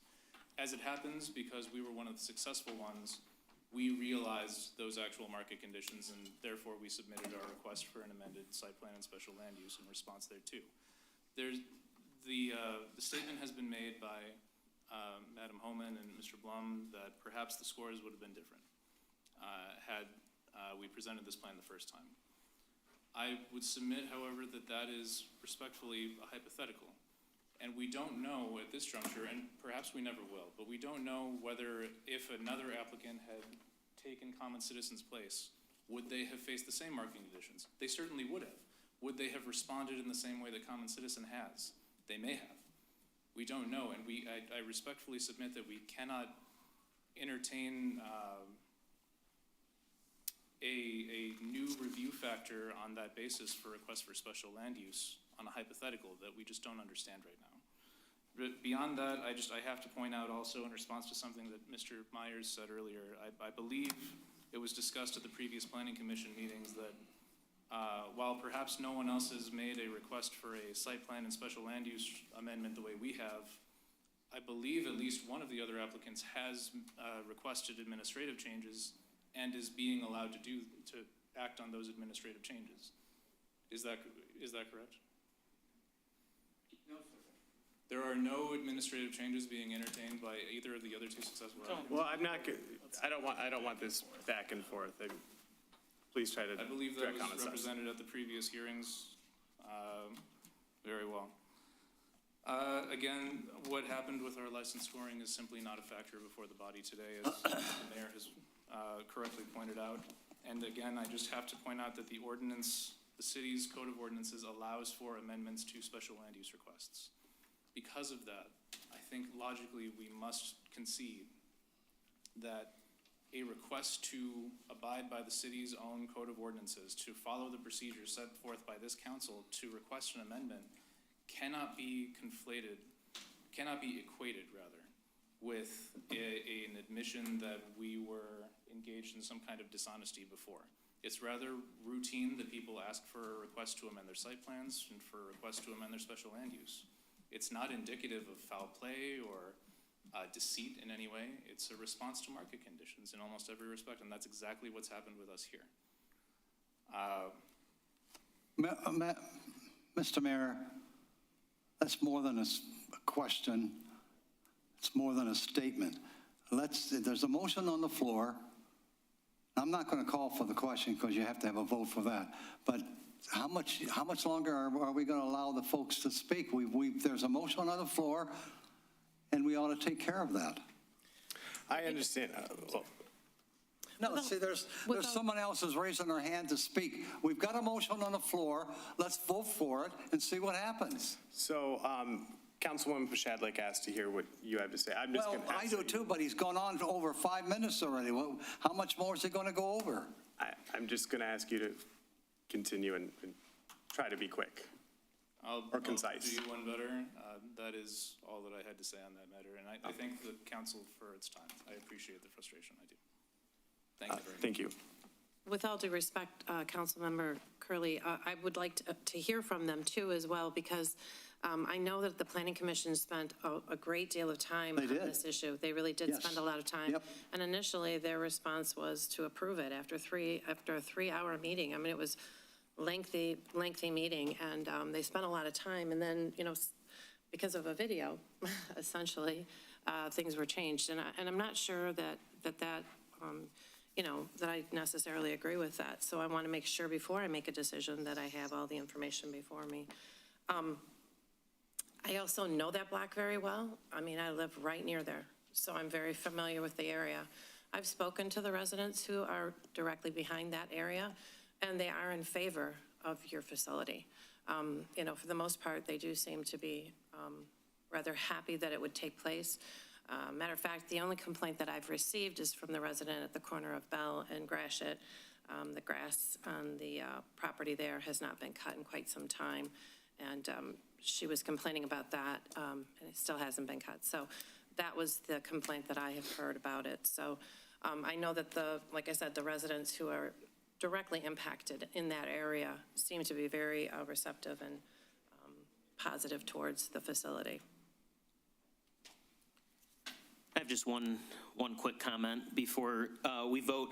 I think just to the gentleman's last comments, I think not necessarily, I mean, there's been a lot of information just in general today, of course, from other people outside of common citizen related, previous business owner, all that.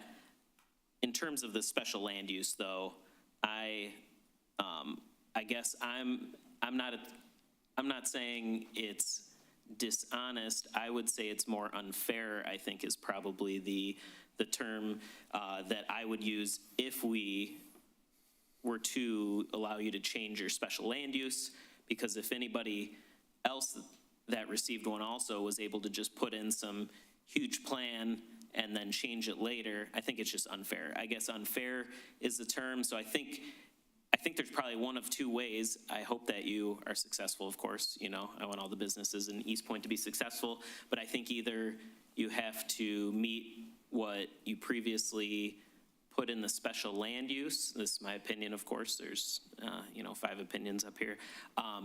Meet the previous special land use and move forward, or with how this is set up, I think, as was kind of discussed, I think at some point during our discussion here, kind of give your license back and then like reapply with this new special land use to win one of the, 2 licenses that would then be left. So I think it'd have to be one of those 2 ways in my opinion. I think that's my last comment.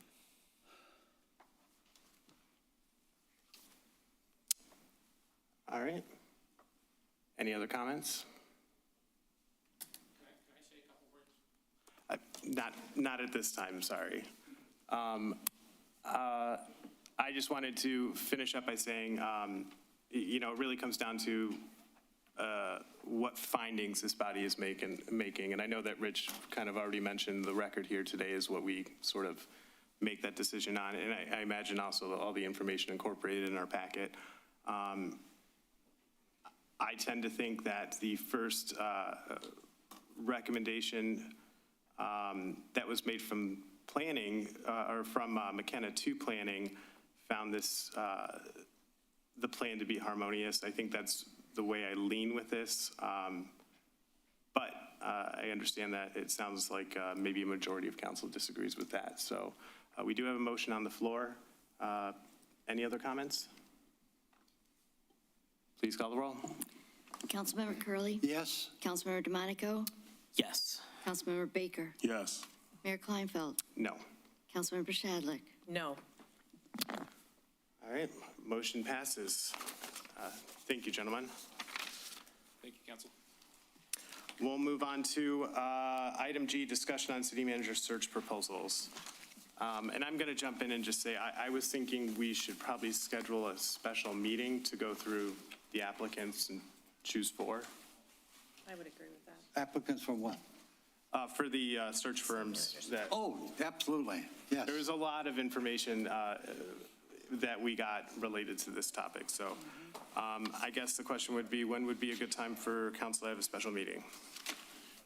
Whenever there's a light, no special meeting. I was gonna say whenever there's a light agenda. I was thinking adding into a future meeting. As long as it's not on a Wednesday. That's my prayer committee night. Okay, do we think we could do it on Tuesday next week before, or not next week? When's our next meeting? July 1st. Do it on like the That's 8th. right, July. 6 p.m. on July 1st? Oh, do it before the council meeting? Yeah. I'm pretty sure I'm free that day. I will not be at that meeting. Oh, you won't be at the meeting? Yeah. Can we do it? Do you want us to look at another date, or? Yeah, let's look at another day. Yeah, what about the 8th? Can we just do one, or do you want to do it before that second meeting? July 8th would be a Tuesday, correct? Tuesday? Yes. I mean, personally, I'd rather not put it out that far. I want to kind of get going on this. The 24th. We could have a special meeting on the 24th. That's on a Tuesday? A week from today. Tuesday, 24th. What time? What, 6:30? Is that what you said? Oh, I'm just doesn't asking. matter to me. I'd probably do 5:30 if we can you do it earlier. You could, yeah. All right. I will make a motion to schedule a special meeting on June 24th at 5:30 p.m. to discuss the RFPs regarding the city manager search. I support that. Please call the roll. Mayor Kleinfeld, Yes. Councilmember Curley. Yes? Councilmember DeMonico, Yes. Councilmember Shadlick, Yes. Councilmember Baker, Yes. All right, moving on. Mr. Mayor, Go ahead. could we take 6 minutes? I gotta go to the fine with bathroom. that. 6? What? Okay. Did you say 6? I said 6. All right. Yeah, it's Well, it 8:40. takes me 6 minutes to get back up there and back. Okay. All right, it's 8:40. We'll take a 6-minute recess. Run.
have something.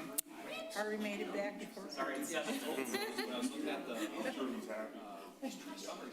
back before you. All right, we are reconvening. It's 8:47, and we will pick up where we left off. Item H, approval of special event application for ACDC Juneteenth event.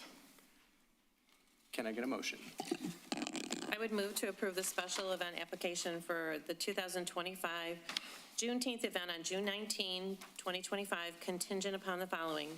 All food trucks must be permitted with an approved inspection at least 5 business days before the event.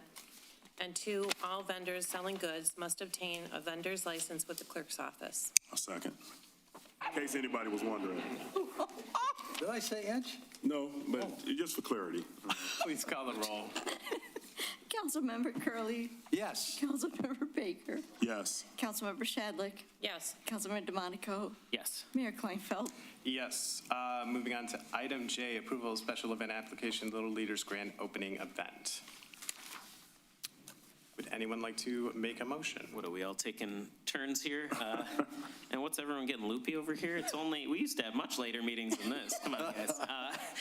Motion to approve the special event application for the Little Leaders Early Learning Center grand opening on June 30th, 2025, contingent upon the following. All food trucks participating in the event must be permitted with an approved inspection at least 5 business days before the event. Any vendors selling goods must obtain a vendor's license with the clerk's office, and temporary use permits are applied for and approved for the bounce houses and tents at least 5 days before the event. Second. All right. Please call the roll.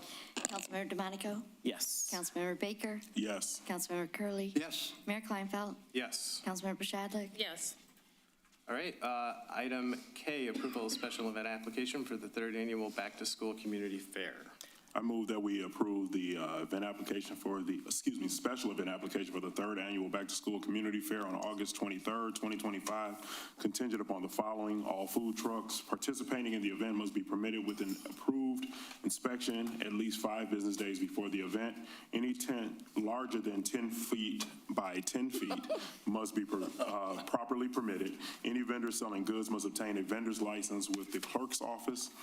Permits for the indicated generator are inspected and approved at least 5 days before the event, and a temporary use permit is applied for and approved for the bounce houses at least 5 days prior to the event. Support. All right. Please call the roll. Councilmember Baker, Yes. Councilmember DeMonico, Yes. Councilmember Curley, Yes. Mayor Kleinfeld, Yes. Councilmember Shadlick, Yes. All right. Moving on to payroll and bills. Would anyone like to make a motion? I move that we pay the bills in the amount of $2,263,497.71. Second. All right. Are there any questions on that? Please call the roll. Councilmember Baker, Yes. Councilmember DeMonico, Yes. Mayor Kleinfeld, Yes. Councilmember Shadlick, Yes. Councilmember Curley, Yes. All right. And with that, the second hearing of the public is open. Would anyone wish to be heard?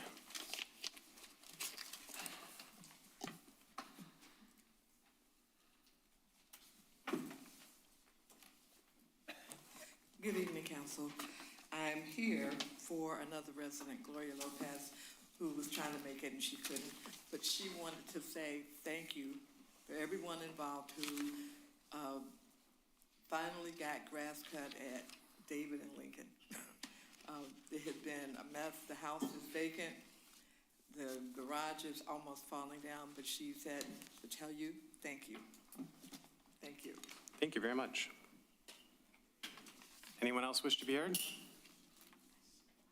Anyone else? Seeing none, the second hearing of the public is closed. We'll move on to mayor and council reports. Councilman DeMonico. Thank you, Mr. Mayor. Yeah, lots of good stuff been going on in the city.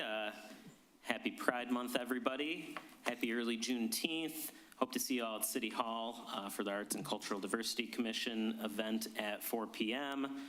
Thank you, I know she's not here anymore, but Wanda Moody for reading out the Juneteenth.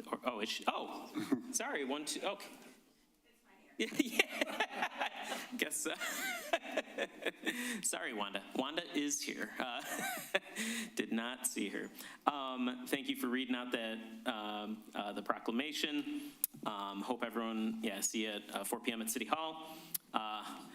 Cruise in Gratiot was great as usual, and I specifically wanted to thank anybody that was involved with the Moms Demand Action tent, and thank you to the police department for providing steering wheel locks. I think if I counted about 42 of them, I think we gave out. And then also the Michigan State Police donated to Moms Demand Action many, many gun locks, and we gave out 98. So thank you. I think Mary was here a second ago. Oh, she's way back there now. She was there, Mary Hall Rayford, helping out. Let's see, the DDA concert series, as our city manager mentioned, very exciting. We got Shamrock Jazz Orchestra next week, 6 o'clock at Spindler Park on the Sled Hill. Everyone, please come out to that. And then, guess there's been, some interesting things, interesting bad, I guess, going on in the country. Just wanted to address, like, the political violence that recently happened. Terrible to see in Minnesota, where Melissa Hortman, who was their previous Speaker of the House, current state representative, and her husband were killed, and State Senator John Hoffman and his wife were injured and almost killed by an assassin. Just not something that, I guess that's not, the country, I've grown to know. So hopefully that doesn't happen ever again. I don't know what else to say about that, but terrible. And just other things going on in the country too. Just would like to just speak out for a second. We've got like the president basically using, I'm just saying, the military against his own people. We've got the president having a parade to try and show how mighty our military is. These are things that, I didn't think I'd ever see the United States of America doing. I hope we change paths here. Today saw even just an issue out at the VA allowing doctors to refuse treatment depending on your political party or if you're married or things like this. Just lots of bad decisions coming out of the White House. I don't know, I hope that everybody speaks out when you see things. Just push, talk to your Congress members, talk to the White House. Don't know if they'll listen, but at least talk to Congress. Some of this is crazy, like the ICE just showing up and detaining someone without any, you have no rights. They're just detaining you without even your day in court or anything. If you're seeing that happen to someone, it could happen to you. So hopefully things turn around and that doesn't happen anymore. And just, I was glad to see so many people, though, out this weekend kind of protesting all of these sorts of ideas. Obviously, our country was founded on no kings. We have 3 branches of government, and they're all supposed to balance each other out and, be fair for the people. So, sorry to end on a lower note here. Lots of good things going on in the city, at least, but just feel like I need to say something, so. Good for you. That's all, Mr. Mayor. Thank you. Councilwoman Pashadlik. There's nothing wrong with saying that. I would just like to reiterate the Juneteenth event, June 19th, 4 to 7 p.m. right here at City Hall. We're looking forward to it. We're going to have some wonderful fun and good time.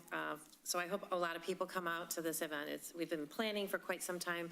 Arts and Cultural Diversity Commission has worked diligently on this, so it would be great to see many of us out there. So I'd just like to encourage everyone to come to it. And that's all I have. Thank you. Councilman Baker. Thank you. I had a good time at the Gratiot Cruise. I know a lot of people put a lot of work into that, a lot of officers, and one of our own council members did get recognized for all of his hard work and dedication for so many years. And so, Mr. Councilman Curley, thank you for all that you've done and the care that you've shown to the residents of the city and trying to make sure that that event stayed special. And my family was a recipient of some of that treatment several years ago, and that was something that I never forgot, and we always appreciated that. So thank you for that, and that is all I have. Thank you, Councilman Curley. Thank you. Interesting meeting tonight. We have a problem that I want to bring up, and that's the stores that are situated at 9 Mile and Hayes. There's, of course, the candy store that's been there for almost 20 years. There's an appliance store and a smoking store outlet. When we remodeled 9 Mile Road at that location, we took away their front parking, all of it. There is no more parking in front. And there's also a no left-hand turn. If you're coming from the east and you want to turn left on Hayes, you can't do that. First of all, there's a sign that says no left turn. And if you try to, there's arrows pointing to go left on Hayes, and those arrows are on the concrete beyond Hayes, the road Hayes. So what do you do if you want to go to the candy store or the smoky thing? If you want to turn on Elmwood, you have to go 3 blocks out of the way. You got to go down Elmwood, then turn right, and come all the way down to 9 Mile Road where their parking is in the back. If, however, you miss that and you go beyond Hayes, you have to go 4 blocks out of your way. You got to go down to the first street, you turn left, then you go to the turn left, then you turn left, and then you turn left and go down to the parking lot that's in back of the stores.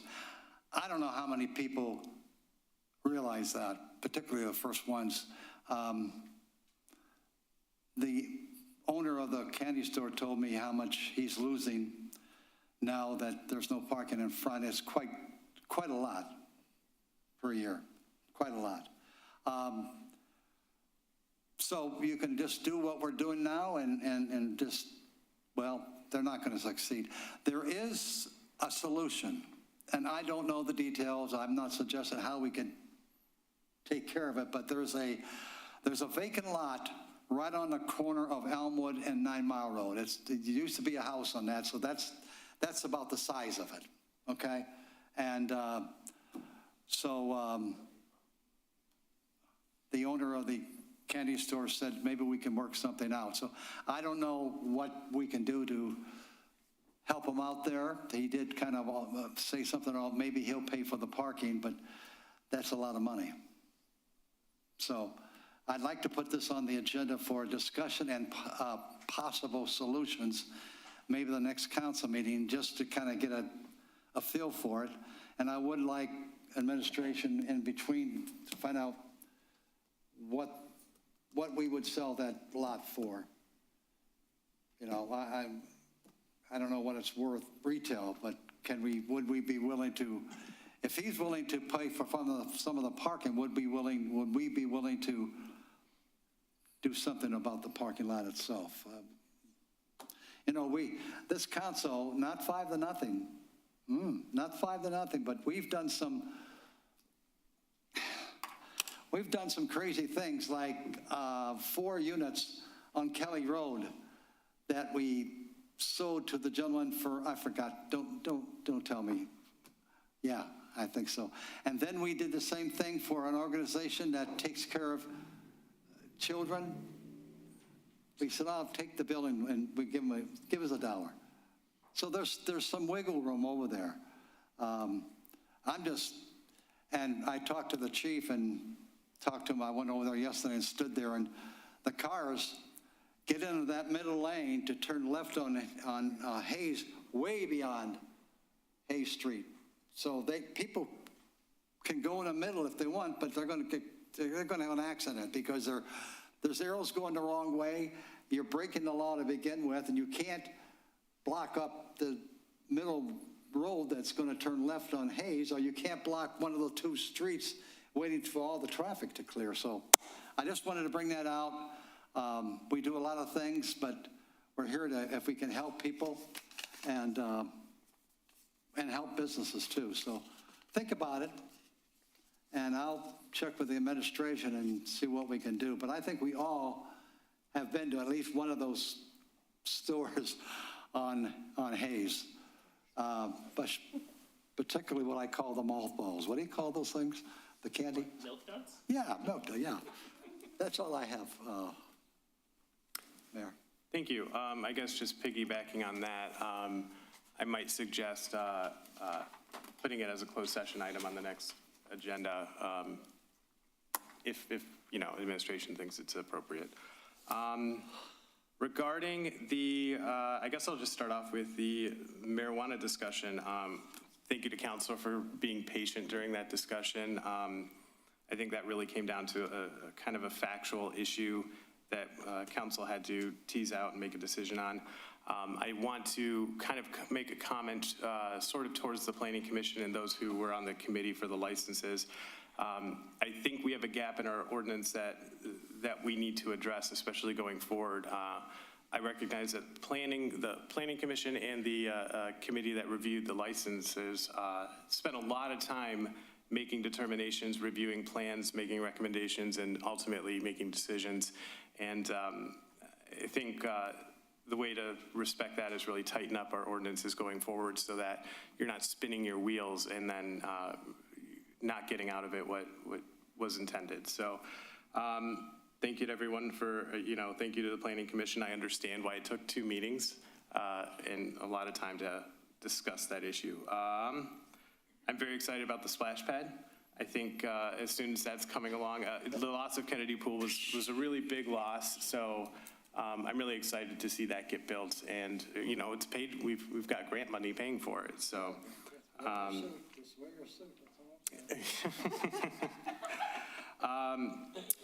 Thank you to the ACDC members that came out today. I will be there, of course, on Thursday for Juneteenth. I encourage everyone else to be there, and I'm excited to kind of see what they have going on. So with that, I will entertain a motion to go into closed session. Mr. Albright requested a closed session for his review, so pursuant to MCL 152681A, would anyone make a motion to go into closed session? Support. Please call the roll. Sorry. Councilmember Curley? Yes. Councilmember DeMonico? Yes. Mayor Kleinfeld? Yes. Councilmember Shadlick? Yes. Councilmember Baker? Yes. All right, and we will go into closed session at 9:05.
Sir.